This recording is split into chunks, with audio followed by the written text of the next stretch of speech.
DNA news Nashik, शोध सत्याचा।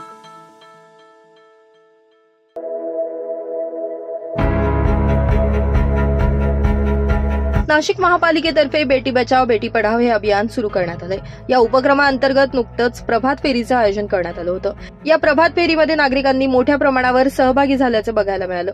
नाशिक महानगरपालिकेच्या वतीनं झाकीर हुसेन रुग्णालयानं या जनजागृतीपर प्रभात फेरीचं आयोजन केलं होतं। या प्रभात फेरीमध्ये श्री गणपतराव आडके नर्सिंग कॉलेजच्या विद्यार्थ्यांनी बेटी बचाओ बेटी पढाओ स्त्रियांवर होणारे अत्याचार थांबावे यासाठी प्रबोधनपर पथनाट्य देखील सादर केलं। दरम्यान यावेळी सामाजिक भान जागृती करण्याच्या दिशेनं ही प्रभात फेरी एक महत्त्वाचा टप्पा ठरली असून या अभियानाच्या उद्देशात समाजाच्या मुलींच्या सुरक्षिततेसाठी आणि शिक्षणासाठी आवाज उचलणं हा या उपक्रमाचा मुख्य हेतू असल्याचं प्रभारी वैद्यकीय अधिकारी डॉक्टर नितीन रावते यांच्या वतीनं सांगण्यात आलं।